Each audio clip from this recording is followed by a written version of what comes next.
आप देख रहे हैं न्यूज 21, सत्य सटीक निष्पक्ष।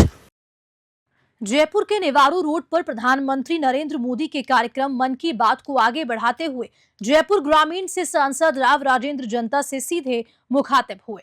उन्होंने न सिर्फ जनता की समस्याओं को ध्यान से सुना बल्कि उनके निवारण के लिए भी त्वरित कदम उठाने का आश्वासन दिया। इस मौके पर हमारी संवाददाता खुशबू सिंह ने सांसद से खास बातचीत की। क्या कुछ हुआ बातचीत में, सुनिए। नमस्कार, आप देख रहे हैं न्यूज़ 21 और मैं आपके साथ खुशबू सिंह। फिलहाल मेरी मौजूदगी नेवारू रोड पर है और यहाँ की जो जनता है वो इस समय काफ़ी समस्याओं से जूझ रही है, जैसे सड़क की समस्या, अतिक्रमण की समस्या और अपराध जैसी लाखों समस्याओं से जूझ रही है।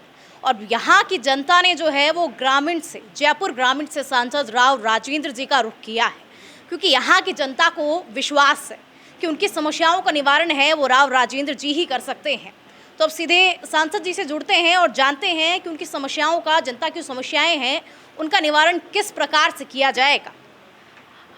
राव राजेंद्र जी, सबसे पहले तो न्यूज़ 21 की टीम में आपका बहुत बहुत स्वागत है आपका भी जी। अभी जैसा कि मैंने देखा, हालांकि किस तरीके जनता ने मुद्दा उठाया कि यहाँ सड़क सबसे बड़ा मुद्दा है, तो अब उस पर किस प्रकार से कार्य किया जाएगा। ये तो मैं आपकी अभिव्यक्ति में एक सुधार कर देता हूँ। इनको मुझ में ही विश्वास नहीं है। यहाँ के जो स्थानीय प्रतिनिधि हैं, जो यहाँ के विधायक हैं, जो यहाँ के राज्य में मंत्री हैं, उन पर भी उतना का उतना विश्वास है। हम सब मिलकर इन समस्याओं का समाधान करेंगे, ये बात में है। क्योंकि आज मैं यहाँ हूँ, वो कोई कहीं और जगह मीटिंग ले रहे हैं, इसलिए हम सबका ये सामूहिक दायित्व बनता है, केंद्र और राज्य दोनों का सामूहिक दायित्व बनता है कि जिस अपेक्षा से उनका निर्वाचित हुआ, दोनों सरकार का निर्वाचित हुआ, उन अपेक्षा को पूर्ण रूप से प्रतिपादित कर संपादित करके एक संवैधानिक व्यवस्था और कर्तव्य का हम मूल रूप से उदाहरण पेश कर सकें, ये हमारा एक छोटे शब्द में अगर मैं कहूँ तो जनता ने बीजेपी में विश्वास जताया है, बीजेपी जनता की समस्याओं का निवारण करेगी।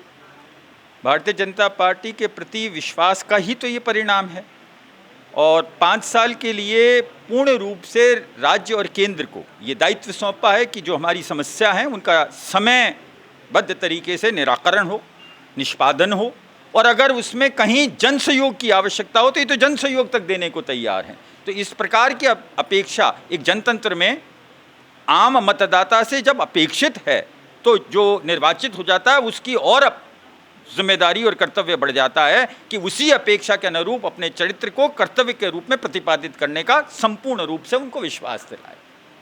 सांसद साहब, चूंकि ये तो बहुत सराहनीय है कि आप पीएम मोदी की ये जो कार्यक्रम है मन की बात, उसको आगे बढ़ा रहे हैं और जनता की समस्याओं को यहाँ सुन रहे हैं, उनसे मन की बात कर रहे हैं। तो आज की जो मन की बात थी उसमें सबसे अहम निर्णय क्या लिया गया? आज की जैसे मन की बात का कार्यक्रम है, उन्होंने प्रधानमंत्री जी ने अलग अलग पृथक विषयों पर ध्यान आकर्षित किया। एक तो हमारी कितनी भाषाएं हैं, उस भाषाओं में से कुछ ऐसी भाषाएं जो विलुप्त सी होती जा रही है, उन पर भी उन्होंने ध्यान दिया कि ये भाषा भी कहीं न कहीं भारत के किसी एक बसावट का या एक हैबिटेशन का अपने आप में आपस में वार्तालाप करने का, संवाद करने का ये माध्यम है, सेतु है, तो वो विलोपित नहीं होना चाहिए, कहीं विलुप्त नहीं होना चाहिए।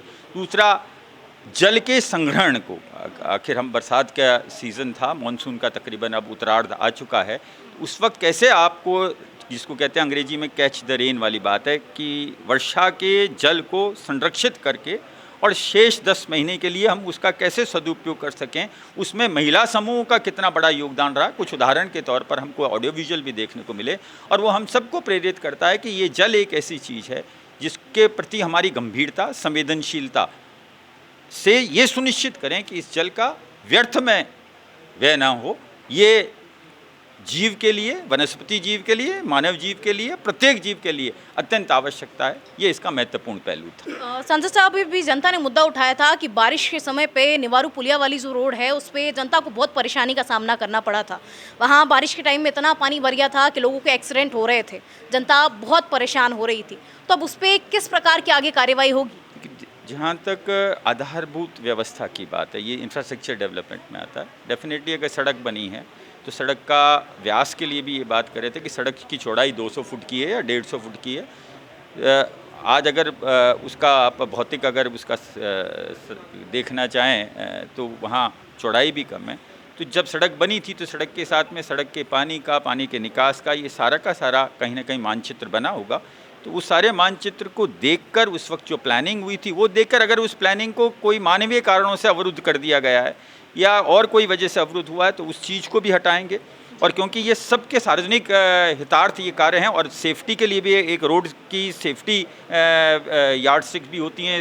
रोड सेफ्टी कांग्रेस ने भी कुछ यार्डस्टिक्स दिए हैं कि अगर इतनी बड़ी रोड है तो हर प्रकार का वाहन चलेगा, मल्टी एक्सल वाहन भी चलेगा, उस वो सेफ्टी का भी और वहाँ की सुरक्षा को रखते हुए उस पूरे फैसिलिटी को अंजाम देना ये हमारी प्राथमिकता है। थोड़ी सी बात अब मैं आपसे उपचुनावों को लेकर के करना चाहूँगी।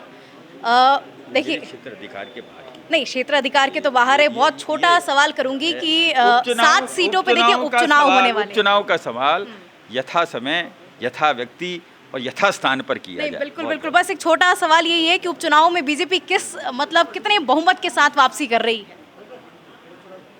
ये जनता से पूछें तो बेहतर है, हम तो पूरे आश्वस्त हैं। अच्छा, पूरे आश्वस्त हैं आप।